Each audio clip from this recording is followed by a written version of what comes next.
All right, so let's talk about the number one question that I get when I talk about AI, and that's, will AI take my job? Now, this question is very much the elephant in the room. This is a question that I get asked every single training, and I think it's a really valid question to ask, but it's also one of those questions that people feel awkward about, people are nervous about, and it becomes a real elephant in the room. So here's your generative AI picture of an elephant in the room. And of course, it's got donuts in it. And I think, yeah, it's really captured the essence of how people feel when they're asking this question. There's this kind of like nervousness, awkwardness, but like curiosity as well.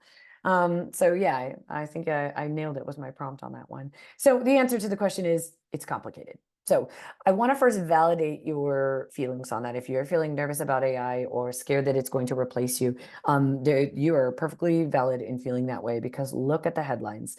This is what we've been seeing for over a year now, thanks to generative AI and ChatGPT coming out, right? We're seeing these headlines about AI, what's going to happen, what jobs are going to be replaced, and so on. And so I would really want to validate that. In this Accenture study, we found that 58% of workers surveyed say generative AI is increasing their job insecurity, while only 29% of CXOs said job insecurity was a concern for employees. And so what you see there is kind of that validation of like, yeah, people are feeling a little more insecure in their job. But at the top, leadership wasn't feeling like that was a big concern. And so you can see that disparity. And if you're in a company where they haven't even addressed AI, you could be thinking like, oh, what are they going to do? Right?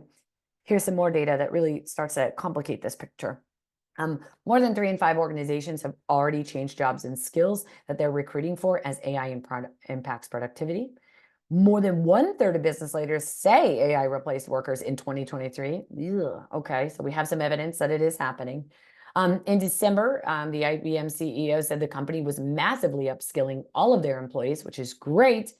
But they did announce that they plan to replace nearly 8,000 jobs with AI. So they're doing both. They're replacing people, but upskilling people. Then we have 49% of CEOs said their organization is unprepared to adopt AI and ML. ML is short for machine learning. It's a type of traditional AI. And they lack some or all the tools, skills, and knowledge necessary to embrace these technologies. So look, not all companies have the money, time, and resources to be able to use these tools, to be able to use generative AI. It's very expensive. You know, there are millions of small businesses out there.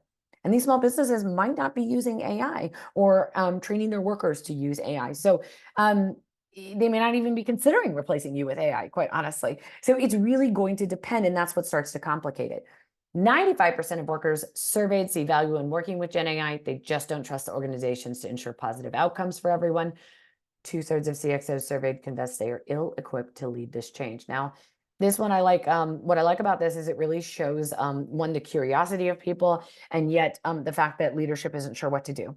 And I think that's a true reflection on all the businesses I talk to. Leadership is like, ugh, because they are learning at the same time you are, right? This ChatGPT caught most everyone off guard and caught organizations off guard, and all everyone's scrambling to figure out, is this real? Is this hype? Should we pay attention? Should we teach our employees this? Should we build generative AI products? And so there's a lot of chaos at the leadership level as well. And that can certainly add to feelings of panic or nerves. Here's the one I focus on. 66% of leaders say they wouldn't hire someone without AI skills. And I think that's really important to think about, because rather than thinking about the future, is it going to replace me? It's easier to think about right now. What do I need right now? Well, right now you need to focus on what those AI skills are and building them up. And while you're here now, congratulations. But I will point out, I would ask the question here, do those leaders that responded with that also have AI skills? I don't know, because they're learning at the same time you are. So better questions to ask. How might AI-powered tools change your work? What AI tools can be used in your new job? How is AI being used now in your industry?